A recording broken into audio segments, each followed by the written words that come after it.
And just like that, it's Wednesday. Wednesday, 26th of June. So June's nearly done, right? How's summer? How's summer? Right. We've had 2 days of it. Everyone's moaning about it. That is the great thing about the Brits. The great thing. Great thing about the Brits is we moan because it's raining. And we moan if it's grey skies. And then the moment the weather gets a bit better, we moan again. That's how it works. That is how it works. Welcome, everybody. Watching all over the world. I'm Russ Kane, by the way. What's left of him. So, yeah, hot. Yesterday was going into town. And obviously took the tube. Now, those who follow me on Facebook know that it's normally an empty carriage. It's a running gag that I seem to have a carriage all to myself. Not yesterday, when the temperature was 350 gazillion trillion billion degrees. And I get in the train, and I got my headset. I got a big headset on because of the noise, and I'm listening to a great book. It's a series of books that I really, really enjoy, featuring detectives from the sort of 1700s in Scotland. They're very clever stories, right? And it's by an author called Oscar de Muriel. If you like sort of period drama, but you like detective stories, this is it. It features two detectives, Nine Nails McGree,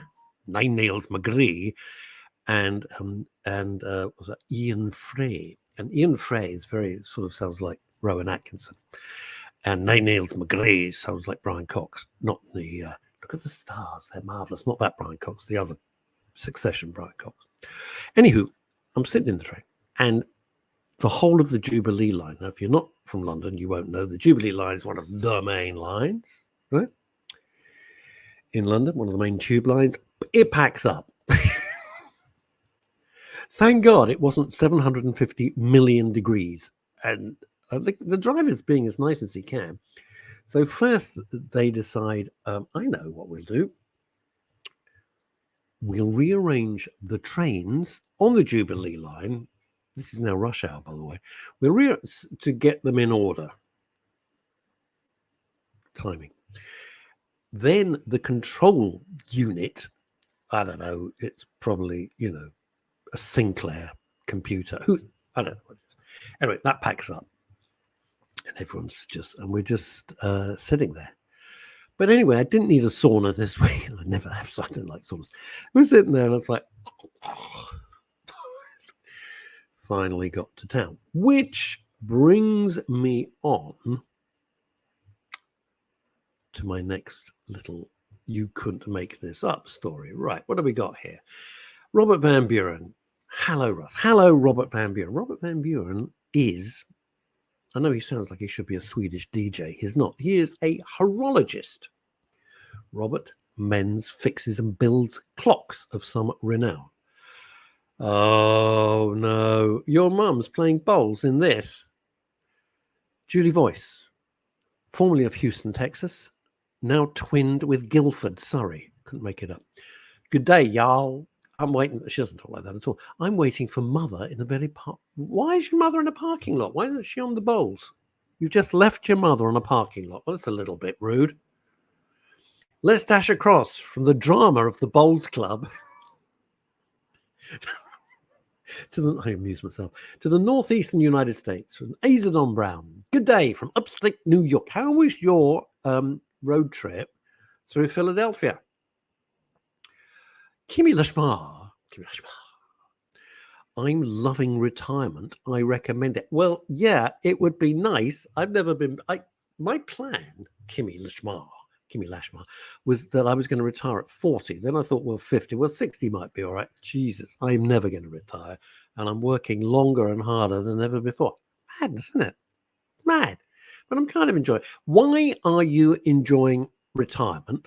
Remember, I have no agenda with this show. Whatever you want to talk about, fab by me, right? You want to plug your clocks, Robert?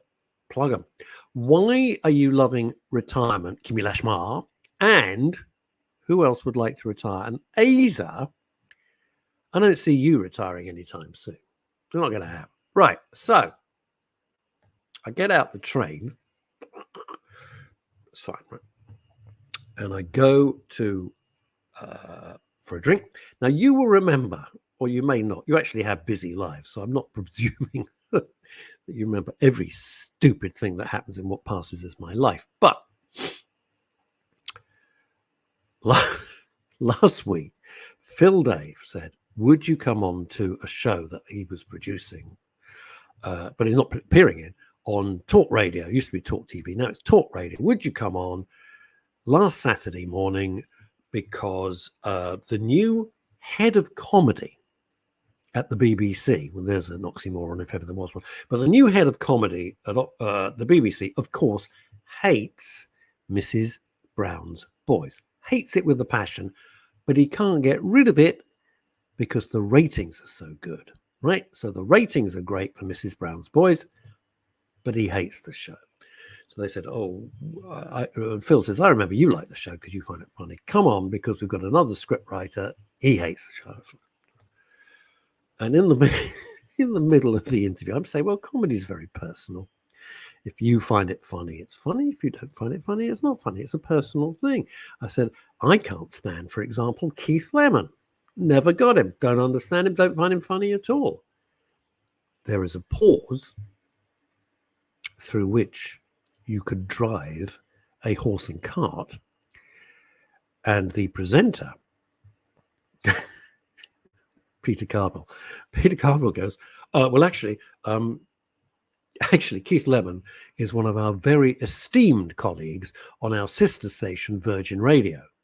And I go, well, maybe he's a good broadcaster, but I still don't find him funny, right? So yesterday, having got out of the tube, I go to my club, and I'm sitting down having a drink. I look across the terrace. You can see what's going to happen. You're ahead of me, aren't you? Yeah, right. Two tables away, Keith Lemon. I couldn't make it up. And I just sat there going, no one is going to believe. No one is going to believe that I had this whole furore on Talk Radio. And then a few days later, I'm sitting having a drink, and two tables away is Keith Lemon. Holy God. Anyway, that was my little adventure. I got more about last night in a second. So back to Kimmy Lashmar. Leisure time in the garden, dance lessons, having time for all this, and friends. It's lovely. I'm trying to debate, and it's a serious point, that whether I'm jealous that you've retired and doing that or not, I don't know what I'd do with myself. I've got as a celebrant, I've gone on about that, about that. I've got two funerals on at the moment. A funeral that I am conducting Friday, so I won't be on the show. Another funeral early next week. So it's been pretty busy and meeting the families and, preparing the entire service and planning it. This whole thing. So that keeps me busy. I got the book, which is kind of like sitting on my shoulders like 20 tons of coal. I've got the radio. So pretty busy. Dance lessons. What type of dancing? Right. Dr. Aza Don Brown. My travels were very productive. I don't suppose he speaks like that at all. But in my head he does. My travels were very productive. I have no intentions on retiring. As you can imagine, I have my own personal theories on retirement. Right. We would like to hear them. Dr. Aza Don Brown, we would like to hear what it is that You have. That's the worst sentence I've ever said on air. We'd like to hear your theories on retirement. Jeez. Anyway, you know I love comedy, right? Because I think life is tragic. So last night I was lucky enough to go and see Fawlty Towers, which our theatre critic, Jonathan Baz, who's on his travel as well, Jonathan Baz went to see, said it was hilarious. So went to see the play on in the West End of London on Shaftesbury Avenue, which is like, if you're American, like your Broadway. Give my regards. And a huge undertaking to put on Fawlty Towers. Beloved. Hang on, Kimmy's back. I'm currently learning samba and quick step private lessons each year. Fantastic.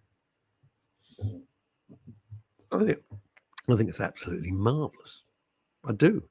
And do you do it because you want to get better? Do you want to go into competitions? Do you just like dancing? What the hell? If I was to have any lessons, it would be drum lessons. That's what I'd like. That's what I'd really like, to be in a drum studio and improve a lot. Anyway, samba and quickstep. Fabulous, darling. That's the only good thing about winter in Britain. Strictly Come Dancing. That's it. There's no other advantages to it whatsoever. It sucks. Anyhow, Fawlty Towers. You're getting an inkling what it's like inside my head. It's like that all the time. Fawlty Towers, hilarious, but very, very brave. There was only ever, if you remember, 12 episodes of Fawlty Towers on TV, written by John Cleese and his then wife, Connie Booth. Each episode was perfection. Really, each episode, which was, 28 minutes long, was sort of an hour and a half farce. An hour and a half, very complicated farce, like a Ben Travis farce or something, condensed into like 28 minutes. Absolutely fabulous. So a huge, huge risk, right, to put it on the West End, because the expectations are, well, it's not John Cleese, and we know every line, so how's it going to be, right? How's it going to be? It's fantastic. Don't ask me the cast. I can't remember. I haven't had breakfast. No wonder I can't remember what I had. But I had a couple of espressos. He was terrific. The actor playing John Cleese just inhabited the role. It was great. All the parts were, oh, God. You remember the woman with the hearing aid who complains about her room? You remember that one? What did you expect to see out the window? Herds of wildebeest. Anyway, the audience, it was packed, absolutely heaving. And such has been the success of this show, Fawlty Towers. It's already been extended to January 2025. Now, if you followed the Friday show and you listen to our theatre critic, the fearless Jonathan Baz, you will know that so many shows which open in the West End die on their arse. And then everyone blames, the people in the show blame it. I mean, the best one was the Sheridan Smith, what was it called, opening night, or, well, it should have been closing night, whatever it was called. And it closed. And Rufus Wainwright, who wrote it, blamed Brexit. And I thought, you're an arse. What a pathetic excuse. No. People didn't want to go because they didn't rate the show. They didn't like the subject matter, didn't get good reviews, particularly. Sheridan Smith's a little bit Marmite. She's very talented, but they didn't like the show, right? So the show closed. You blame Brexit? Seriously? You just make a fool of yourself. Anyway, there we go. But this is doing well, which made me think, why, there's a miracle for a start. Why, if you're wondering when Neil Long, it's his daughter's wedding celebration. So he's with his very lovely, she's charming, by the way, Neil's daughter. Mercifully must look like her mum. Just putting that out there.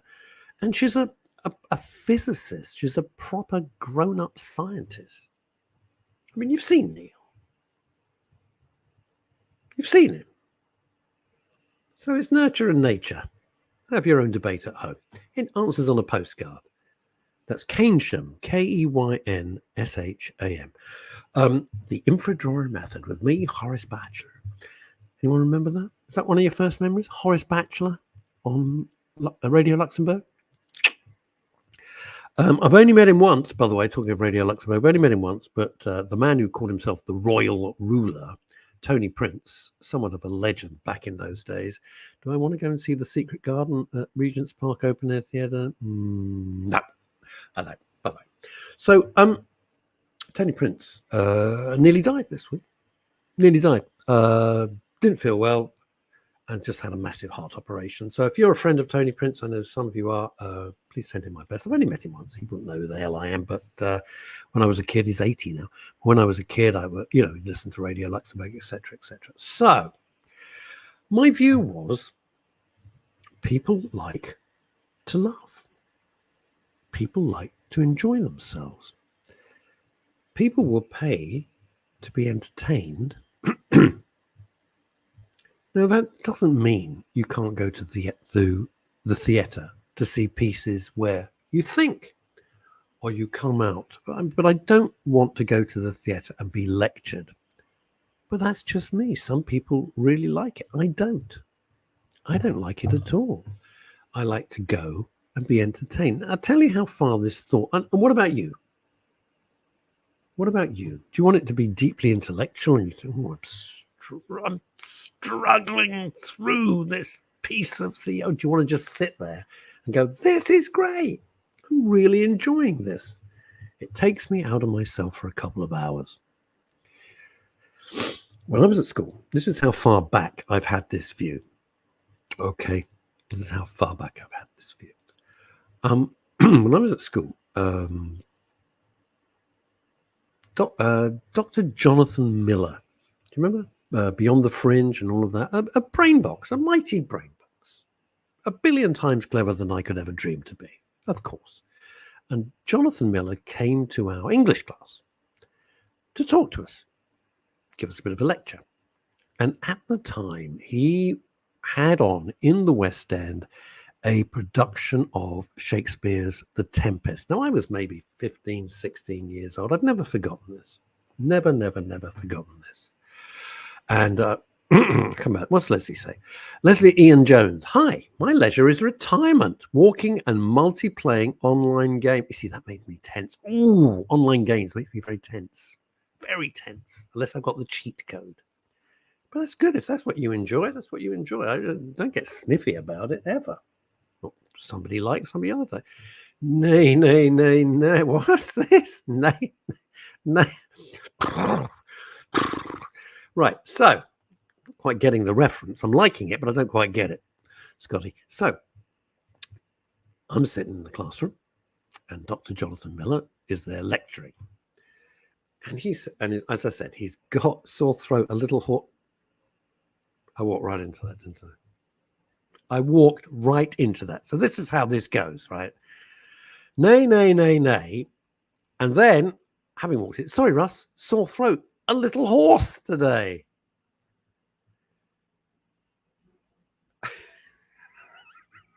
Tony Hancock's birthday today. You know, he was only early 40s when he killed himself. He was only in his early 40s. Killed himself in Australia. Wow.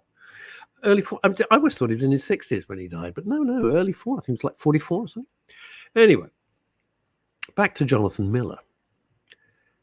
And he says, I don't want the bourgeois. And I'm thinking, oh, you've lost me, mate, straight away. You could be a doctor and I'm a schoolboy, but no, I don't need that.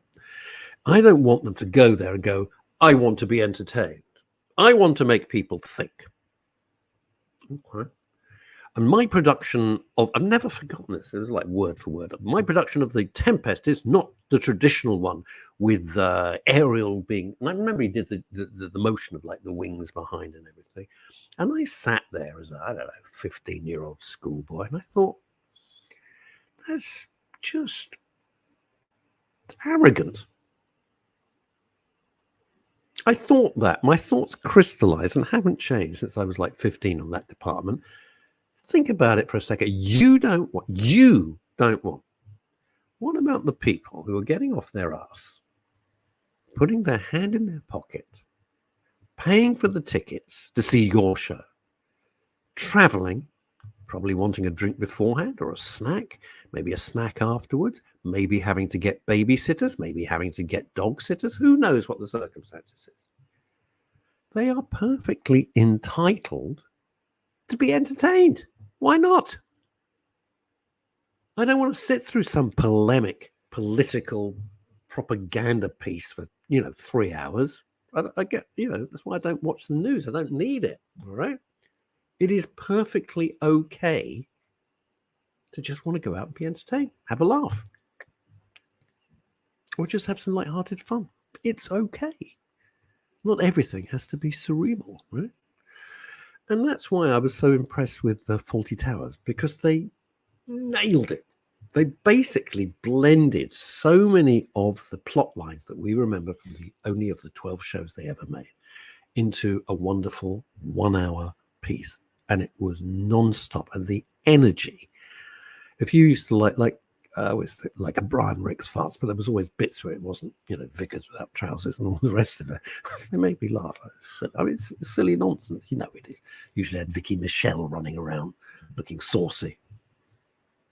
Anywho, that's why I'm so pleased that Fawlty Towers has been extended. Right, let's dash across to northeastern United States. Russ, my apologies for the delayed reply. I'm running around this morning listening to your show. I'd love to tell you about my theories on retirement. Let's do next time I'm on. You can be on the show now if you want. Thank you very much.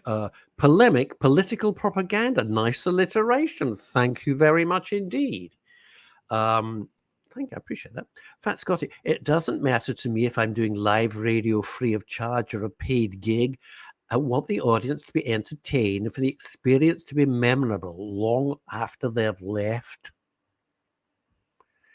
If they ever bring back Dr. Finlay, I am up for the part. I'm available.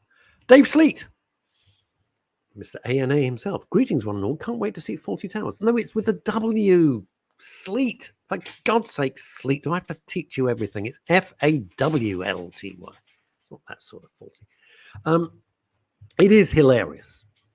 It is absolutely, it's just terrific, And the interesting thing is people of all ages were in the audience. It wasn't just, the grey hairs. There were kids, there was everybody. And there wasn't a seat to be had. It was absolutely heaving and they loved it. Wouldn't let, at the end, everyone was going nuts. And they wouldn't let the cast off the stage. It was lovely. It was lovely, I think. And remember the Major. Morning, Major. Morning, Fawlty. Do you remember the Major character, right? Fawlty, 6 o'clock, almost time for a drink. You remember he came wandering in and wandering, the Major character, right? And I'm looking at this guy who's playing the Major. I'm thinking, there's something familiar about you, but I can't place. Paul Nicholas. Oh, yes. Paul Nicholas. Paul Nicholas, who was in Jesus Christ Superstar, he was a very handsome young guy with long flowing locks. And he was in, oh, come on. Help me out here, gang. In the sitcom with Jan Francis in the sitcom when they were on-off boyfriend, girlfriend. 1980, I can remember this. Jesus, can't remember what I had for breakfast, but I can remember this. 1983 won a BAFTA for Best Comedy. Can't remember. Just Good Friends. Thank you, Scotty. Thank you very much indeed. Yes, I could be Dr. Cameron in Dr. Finley's case. Hey, Janet, come in here. Hey, that would be marvelous. I don't think I want to go do any acting. Anyway, Just Good Friends. Yes, thank you, Dave Sleet. Anyway, Paul Nicholas, who, to my shock horror probe, is now 80, is playing the Major, and he plays it brilliantly. He's just terrific, and everybody loved the fact it was Paul Nicholas on stage, and he was terrific as the Major. His timing, the deadpan expression. You remember the bit? One of the guests gives One of the guests, do you remember this episode, gives Basil a tip on a horse, Dragonfly, right? Do you remember that, this one? And he gives the money to Manuel to put on the horse. And the horse romps home. And then he can't let Sybil know that he's won on a horse because she has forbidden him to ever bet on a horse. And it goes from bad to worse, and he involves. He swears everyone to secrecy, and it just gets more and more convoluted. Yeah, the Germans are in it. You started it. No, I didn't. Yes, you did. You invaded Poland. And the audience, because there's loads of tourists, they absolutely were cracked up with that one. Russ Kane is brief. You can take away my flying eye, but you'll no take my freedom. Well, flying eye was so many years ago. It was very, very sweet of you to have such a good memory. It was, do you know, I stopped doing it, the flying eye, 20 years ago, September. This September will be 20 years since I landed for the last time. 20 years, which means I started doing the flying eye 40 years ago. Feeling old yet? Right. Let's go to northeastern United States. I don't talk like that. Thank you for the invitation, but I'm out and about. It may prove a challenge. Let's schedule something for the near future. Dr. Asa Don Brown, you're on. Anyhow, so what I'm saying, if you want a good night out, just have a laugh. Fawlty Towers on at Shaftesbury Avenue. I can't remember the name of the theatre. It was very nice. You don't have to have seen the show on TV because loads of people there wouldn't have seen. They were way too young. Way too young. At my age, 102, right? So they were way too young. But you can just enjoy it as a standalone. As a standalone farce. Leslie Ian Jones, you're heading for a slap. Rumour has it you took over from Wilbur Wright. Yeah. I used to hang with Wilbur and his brother Orville. Pop quiz. What was their actual right?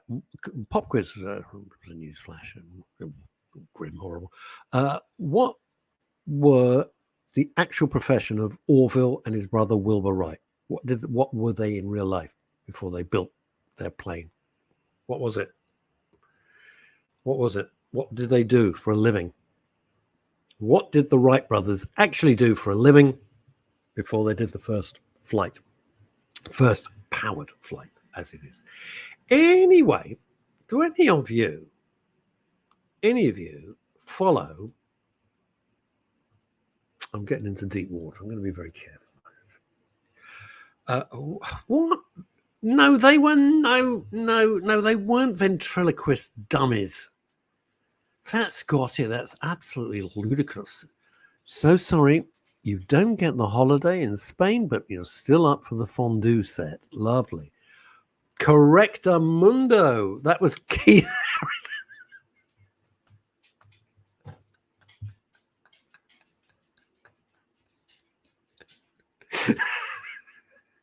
You got me twice today. That is very good. That is very good. You got me twice. Hands up. Very good. Yes, the Wright brothers, in fact, were bicycle makers. They had a small little bicycle shop. That's what they did. Dave Sleep. Well, you would know. Building and repairing bicycles. They flew from a place. We're so silly in Britain. We just don't understand scale. We don't understand the scale of the United States. Slight generalization, but bear with me. When I lived in America, I had some pals, and the pal said, hey, we're going down to North Carolina. Do you want to come with? Oh, sure, North Carolina sounds very romantic. That's exciting. I don't know where the hell it is. I'm going. Jumped on a plane and we flew to North Carolina and we stayed in Kitty Hawk, right? I'm going back to the 70s. Stayed in a place called Kitty Hawk in North Carolina.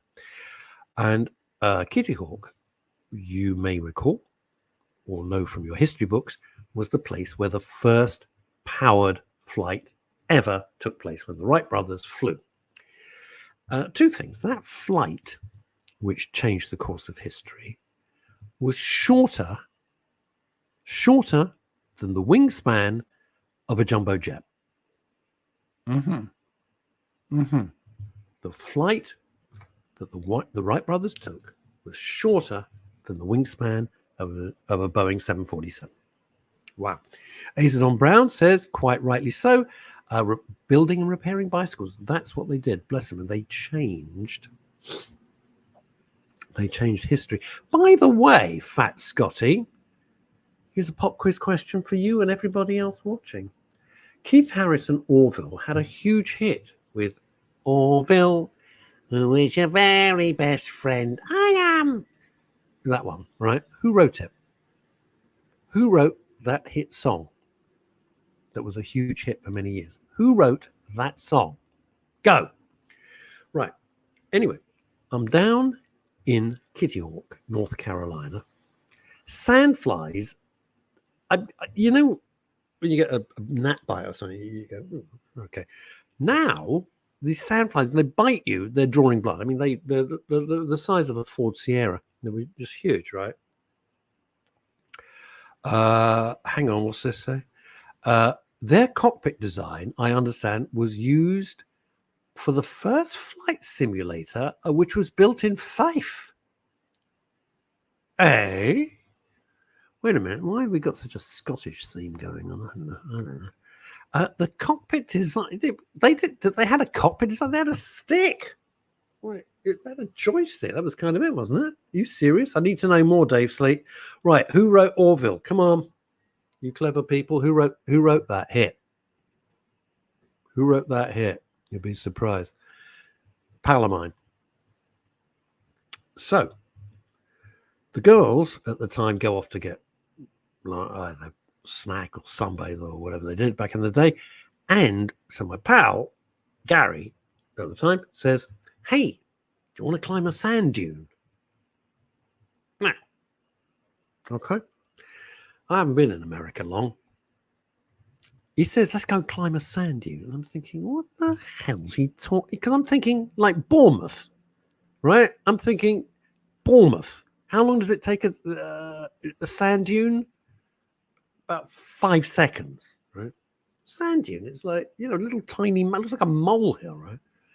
So I follow Gary in Kitty Hawk. There's a freaking mountain. And I go, what? He goes, yeah, that's a sand dune. Just gigantic. It took like forever, and you're climbing up. It was incredible. I always love that about America. The scale of everything is huge. Answers are coming in to who wrote Orville, You Are My Very Best Friend. Bobby Crush. That is from Fat Scotty. And Leslie Ian Jones, Bobby Crush. Bobby Crush wrote that song in 24 hours. And to this day, it was the most he's ever earned in one hit. It took him like a day to just write the song out. And he talks about it in his cabaret show. If you ever get to see Bobby Crush in cabaret, I got to tell you, forget what people might be sarcastic. He's a showman.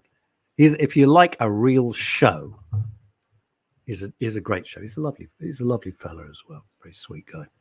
Known him for years. Anyway, so Bobby Crush wrote this in 24 hours, and to this day, his accountant always says to him, Robert, you know, that's the most money you've ever made in 24 hours.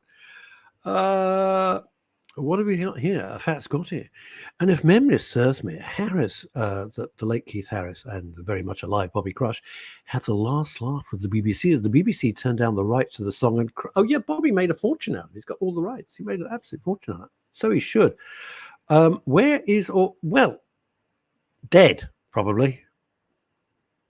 Or certainly not well. Maybe he's in Brinsworth House, which is, of course, where performers go. So maybe Orville is just there waiting to have someone shove their arm up him. I really wish I hadn't said that. Okay, so there we go. He did make a fortune. The other guy who made a fortune, I bet you don't know this, was Noel Edmonds. Self-healing living skill can make robots more human. I really don't know. It's just creeping me out. I get news flashes. Think about that one. We're not living in science fiction. Self-healing human skin can make robots more lifelike. No thanks. Orville was... Are you serious? Orville was donated to the Grand Order of Water Rats Museum. Fantastic. Henry O'Neill's axe there. Kidding. Okay. Wait a minute. Where are we? Oh, Sleet's back. The development of a basic roll cage was theirs. The first simulator. Oh, I see. Okay, we're back to the Wright brothers. Bit of a lag there. The development of the basic roll cage was theirs. The first simulator used the design. Okay, that's very cool. That's very, very cool. I like...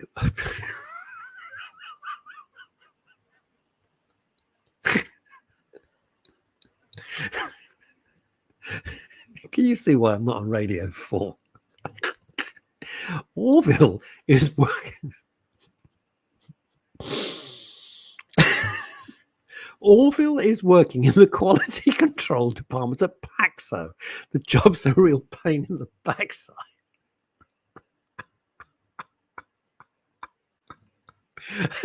Little known fact, after listening to Russ, I always delete my search history. Quite right. That's what you need to do. I love that. Sorry, the quality control Paxo. Yeah, so far, Fat Scotty, you are winning this. I got to tell you, you're winning this. I love game. People used to... Here's a thing that occurs to me. People used to tell each other jokes. Do you remember? Like, you'd be having, hey, have you heard? Hey, I've got a new one for you. And they tell a joke, right? When was the last time? Seriously, and don't say when I listen to a party political broadcast. We're beyond that because it's not funny. It's all ghastly, right? So that's scaffolding you can hear, by the way. So when was the last time anyone said, hey, I've got a new joke for you? And they'd tell you a joke. When was the last time? I couldn't remember. I love funny anecdotes. I adore funny anecdotes and just making each other laugh and roar with laughter with a stupid thing like me sitting on the terrace yesterday and the guy I've slagged off the radio 2 tables away. I mean, you can make it up, right? But when was the last time anyone actually told you a joke? Right. On to matters slightly more serious, just for the minute.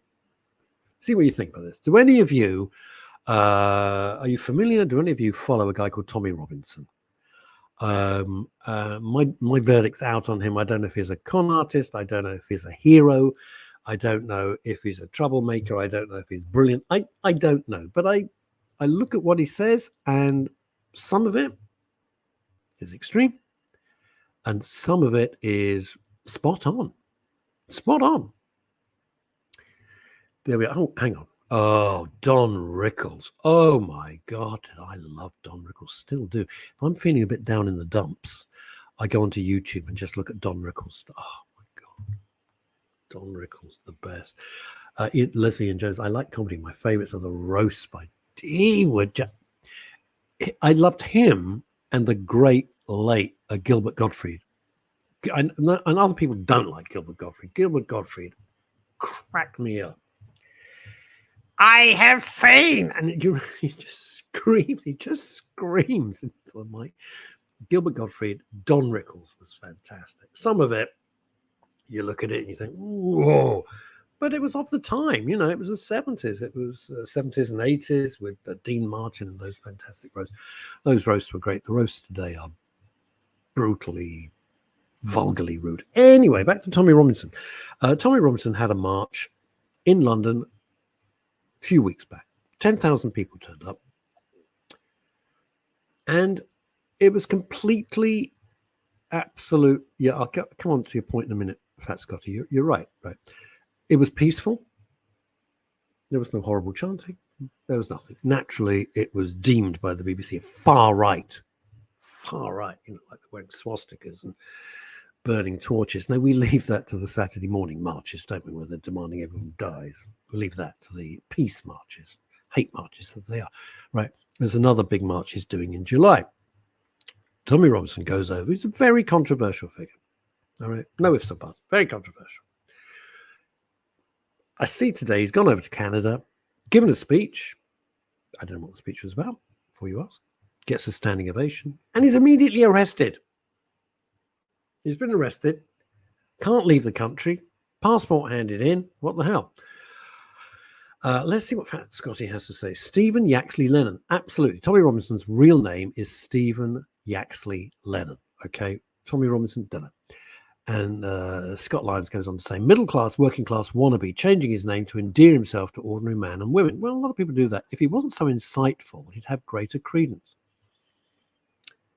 You know, let's get like down in the dirt for a minute and get a bit serious. The people who have been absolutely crucified by the media are Lawrence. Oh, my mind's gone completely bloody blank. The acting family, help me out. Come on, the acting family. He was in Morse. He was the sidekick. Lawrence, you know who I mean. And Katie Hopkins, Tommy Robinson. Thank you, Lawrence Fox. Yeah, the acting dynasty. I mean, he will never work again. Lawrence Fox will never work again. I've met Lawrence. Perfectly nice guy. I met him. We had a chat. They have taken him to the cleaners. Yeah, he's gone extreme, but what they did to him was brutal. All right. Do I agree with everything? No, I don't. But I don't understand how you can march through central London screaming death, cut your head off. That's okay. Make an opinion on social media and the police arrive and take all your phones, take your laptops, take your children's phones. I don't understand this horrendous disparity. I don't get it. Oh, here we go. Let's change the subject for a second. I'll come back to it. Kimmy Lashmar says this. Shh. I can say this as my husband's out. He's 80 on the 12th of July. Now we all know. 80? You're a young flibbity gibbet. He's 80 on the 12th of July, and I'm compiling a book, a living eulogy. Oh, my God. People are telling me funny and fab stories to put in the book, and nice things and memories are flooding in. I'd rather he knows this now than not know at his funeral. Funny anecdotes. Brilliant. You know, as a celebrant, obviously, I have to write the eulogies.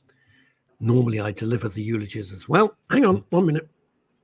It's vodka. And I always ask about funny stories and eulogies and stuff like that. For the eulogy, excuse me. You're absolutely right. Don't you want to know what people think about you while you're alive? It's a little bit late once you're dead. Once you're dead. Can I please reiterate just one thing? I know this is a side issue, but at crematoriums, which are chapels, all right, chapels, please, gang, it is not Diamonds Are Forever, the James Bond, where he finds himself in the coffin, and it doesn't work like that. You won't see anything. Everything is beautifully done. There's no nastiness. I get asked this so many times by the families. They actually think you're going to see the coffin go down. You're not. You're not. You won't see anything at all. Editorially, I leave. Editorial. All right, I got what you're saying. Sorry, I missed that. Back to Tommy Robinson. Editorially, this is on the BBC, Fat Scotty, right? Help me out, yeah? I leave Tommy Robinson, Stephen Yaxley Lennon well alone. He's inflammatory, absolutely, and a nightmare to justify given his track record. Yeah. The police shut him down to avoid confrontation, leading to BBC far-right. Well, you know, this is the point I was trying to make. I'm not a fanboy of Tommy Robinson. I agree with some of what he says, and some of what he says I don't agree with. I've never met him, so I can't talk about him personally. But the term far right, it's now an insult. And it's very inaccurate. Because they go, you know, they're not Nazis. They're not dictatorships. It seems to me you can dub anybody far right if you don't agree with the woke madness. If you go, I think there are two genders. There's two sexes, a man and a woman. Boom, finished. If you say that, oh, you're far right. If you say, I think one should look at immigration carefully, you're far right. God, this reminds me. You might know you're a redneck if, you know that guy, Jeff Foxworth? Was it just Jeff Foxworthy? Jeff Foxworthy. Huge comic in America. You might know if you go to a family reunion looking for a date, you might be a redneck. It's very good. Right, thank you. This whole thing, now, you're wholeheartedly agree. You're agreeing with the term far right. You see, it's so easy for the MSM, mainstream media, which is dead. It's dead. And some of it just doesn't know it yet. But it's declining because we can't trust it. Because they think we're all stupid. And you just say, oh, they're far right.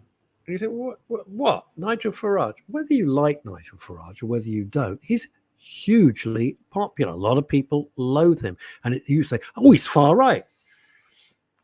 And somebody said to me the other day, well, if you're going to vote reform, you're voting for the Nazis. And I go, you're not. You're not. Since when has what has the damage been done? I'm not talking about World War II. You started it. No, I didn't. Yep. Right. Back to Fawlty Towers. I'm not talking about that. I'm talking about what has the most damage been done? The far left. The far left, not the left. I have no problem with socialism. Right? National health is magnificent. The concept of it. I'm not talking about the mechanics of it, but I mean, I've got some health issues at the moment. They have been sensational. NHS has been incredible. All right? Incredible. They're potentially serious. They may not be. Maybe nothing. It could be. I don't know. But the NHS have been fantastic. Efficient and wonderful. Marvelous. Because when it comes to the big stuff, NHS is great. When it comes to the little stuff. Anyway, there we go. Jeff, that's it. Jeff Foxworthy.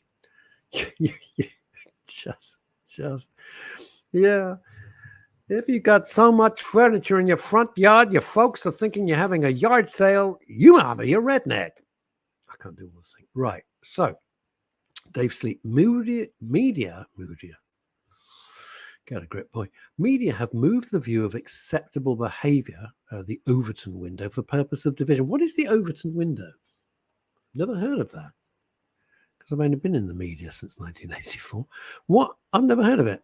Dave, what is the Overton window? Please explain. The Overton window moved the view of acceptable behavior for purpose of division.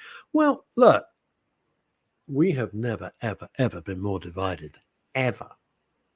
And here's my view. I'll talk about it in a sec.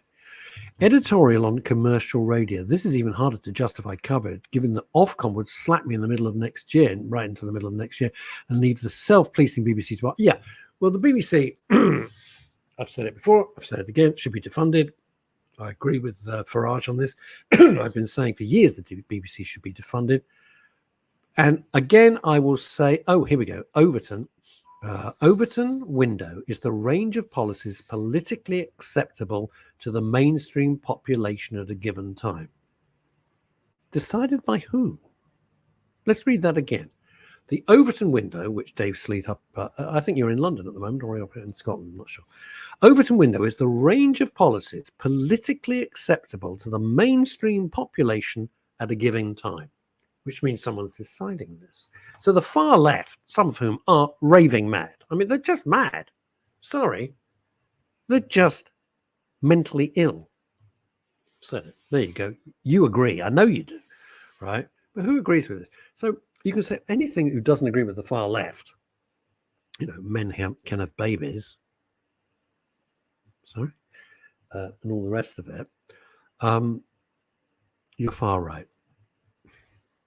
These are really, really unhelpful terms because they don't allow for a grown-up, reasoned conversation, let alone a debate. They don't. Oh, you're far left. Oh, well, you're far right. Well, you're a fascist. Oh, well, you're a Marxist. Doesn't help. It helps our enemies. Doesn't help us. Years ago, I read Liberal Fascism by Jonah Goldberg. I didn't understand it then. I do now, says Leslie and Jones. Bloody right. I've never heard of the Overton window. Thank you for that. And who sets that? Who sets the parameters for that? Fat Scotty and Dave Sleet, you're in the media. Who sets, I should know, I don't know. Who sets the parameters for that? This is my view, what I think is going to happen. This is what I think is going to happen. And I hope I'm wrong. I want to be 100% wrong on this. I do not want to be right. I know we're meant to be in Purda, but we're not governed by Ofcom, so I don't care. Labour are going to walk it, obviously. The Tories have destroyed themselves. I have zero sympathy. Zero sympathy. It's no good saying you're going to do this, you're going to do this. Do it. Get off your backside and do it. Stop talking about it. Take some action. No, didn't. So they've destroyed themselves. And Labour are going to walk it. And my view, and again, I want to be wrong. I really want to be wrong. I think that Sakir Starmer is the acceptable face of the Labour Party. He looks nice, speaks nicely, seems like an eminently sensible sort of fellow if you're going for that sort of stuff. I think within 5 minutes, they will get rid of him. They will bring in somebody else, and you will see the true face of what you voted for. That is my view. I want to be wrong. The alternative is you will have such a huge majority and will be in such a very strong position that he can finally drain the swamp and get rid of what he would consider, I'm going out on a limb here, what he would consider to be the troublemakers in the Labour Party, and just dump them, get rid of the lot, clean sweep, and get a party that he really wants. Those are the two views. I have no idea which is correct. I suspect that Angela Rayner will be running the Labour Party before you can say Karl Marx and bring in all her mates. That's what I think. That's what I think can happen in Britain. In America, and we will all tut, because that's what we do. Angela Rayner, 99% tax on everything. That's what we're doing, right? In America, and Leslie and Jones says, you're right. Remember how Ken Livingstone came to power in the GLC? Right. Okay. Yeah. Well, somebody else was saying to me, that Sadiq Khan's just waiting to lead the Labour Party. Well, he's not an MP, is he? He's not an MP. Worst mayor in living London, living memory, trying to live in London. So, in America, it's much more dangerous. Thank God we do not have guns in this country. We don't have a culture of guns. We don't have a constitution where we have the right to bear arms. I got bear arms now. Thank you. I'm here all week. Try the chicken. So, whoever wins in November in the United States, whether it's Trump or Biden, 50%, because it's going to be very close. It'll be very close. Not like here, where it's going to be a landslide. It'll be very, very close. 50% of America will be furious. Doesn't matter who wins. The losing side, one, I don't think will accept the decision. They will say it's rigged. And two, their supporters will go nuts. Whatever happens. If President Biden is re-elected, should he live that long, but if he is re-elected, I think America will be as close to a second civil war as it ever has been. I do. And the fearful thing is, of course, that the Republicans are pretty armed, And as I said here, we're very lucky. We tut. We might throw a digestive biscuit from McVitie's. Over there, you go and you got your AK-47s and you got your Smith & Wesson. I mean, you're armed to the teeth. And that's a terrifying prospect. I hope that does not happen. But that's me being mystic Russ. Right, Sadiq Khan, says Fat Scotty, won't stand as an MP. He knows what a cushy Holy God. What about the woman, what's her name? Amy LeMay, who is the night czar. You seen her salary? I think it's, what is it, 100 plus, 120 grand or something incredible. Wow. Dave Sleep. Ultimately, the population's disengagement, to actively reject extremes empowers media and politicians to actively support the loudest minority. Well, let's be grown up about this. Who's the loudest and most violent minority? Answers on a postcard to the Horace Batchelor infradraw method.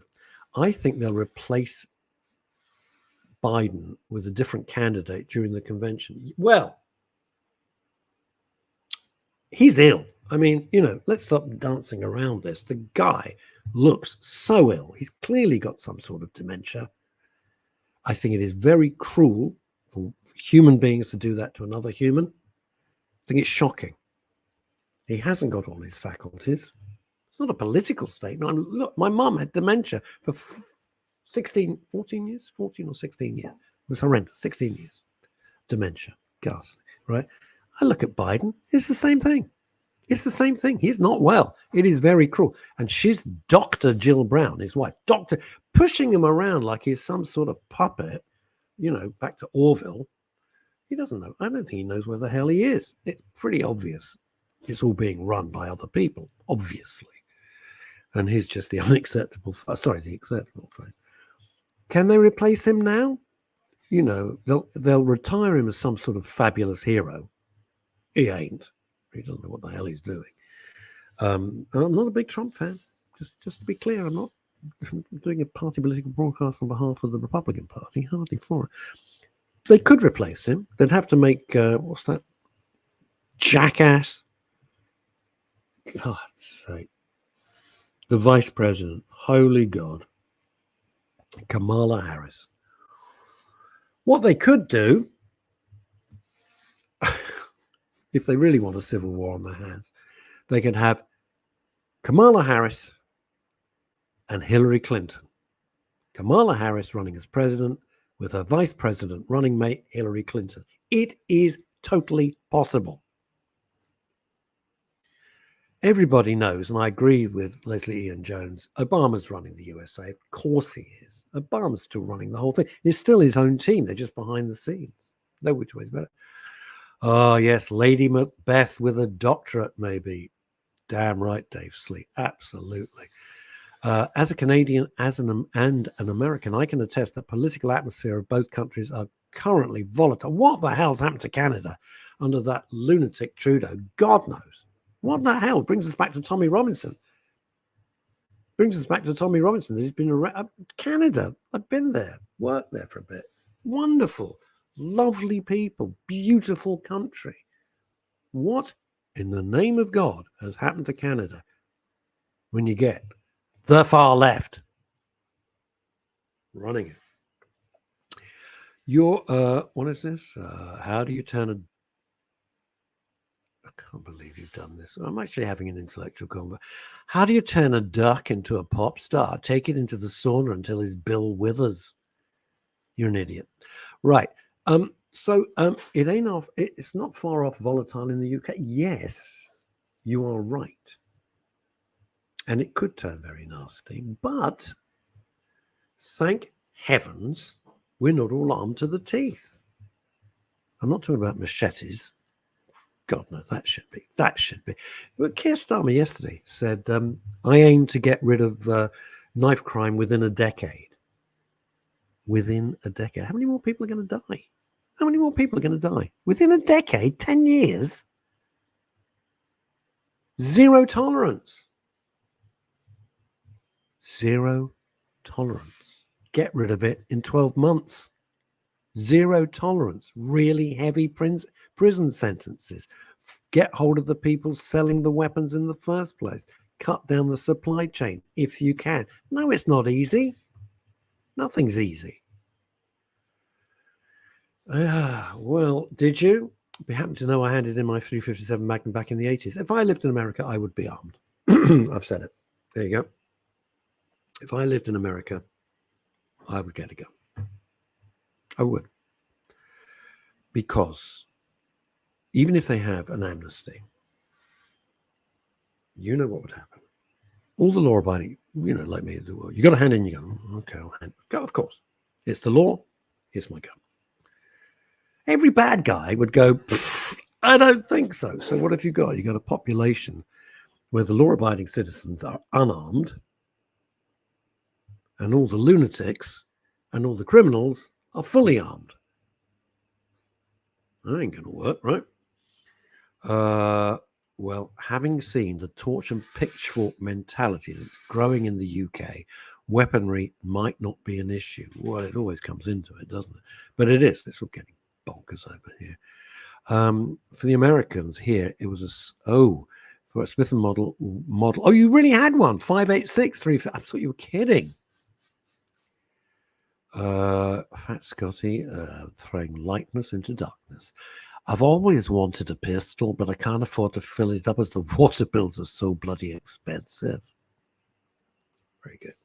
Very good. Who else here, then I must let you go, who else here thinks that the people in charge of the water companies that have done such a disgusting job, who are causing illness, who have turned beautiful rivers and seas into sewage, should be not just held to account, but put in jail?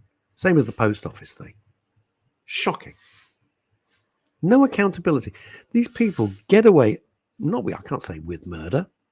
They get away with such incompetence and such outrageous acts and get millions of pounds bonuses as a reward. They should be jailed.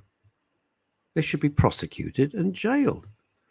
Oh, right, Leslie Ian Jones. I really thought you were just joking. No kidding, Russ. I won the long-range pistol 100 yards competitions at Bisley. Oh, if you don't know what Bisley is, it is it's like the Wimbledon is for tennis. So Bisley is for shooting. It's agree. What have we got here? I wholeheartedly agree, says Aged on Brown. About my God, I'd be armed. A majority of my family in Canada and the States have weapons.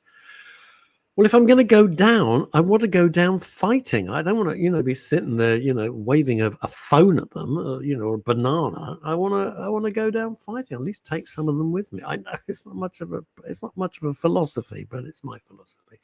And saving the best gag. Thank you very much. Saving the best gag until the end. Accountability in public office. What a farce. What a farce. Just off the top of my head, the post office scandal where people died through lies and mendacity.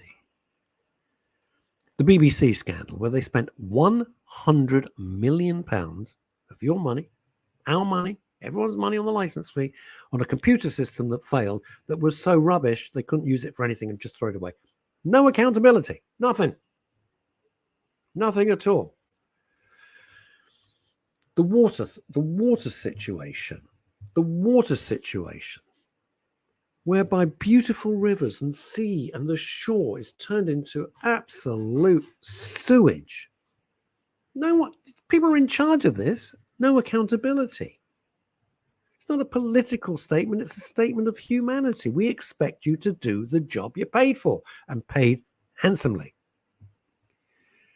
Fat Scotty says this, no matter how bonkers the political landscape becomes, we've always got the midday show. Thanks for another rip-roaring hour of sanity. Russ! Hey! You can take my license fee, but you'll never take my freedom. Right, I'm going to go off and paint my face blue and just start chanting with a kilt. No, I'm not actually. I've got to work on 2 funerals the rest of my day. And write all the eulogies and make sure it's all okay. Thank you for joining me today. I've really loved it. I just kick off and we riff, and I love it that you join in. Your comments are so good. Yes, it's so refreshing to be able to have a proper conversation with you guys all over the world. Thank you so much. I won't be here on Friday because I'm conducting a funeral, but the great Phil Dave with the cravat. Oh, look, it's 100 degrees. I might just move my cravat 1 millimeter.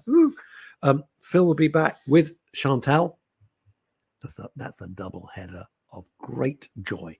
on Friday. Until then, try and stay out of trouble. And if you stay off social media, you'll feel a lot better. Until then,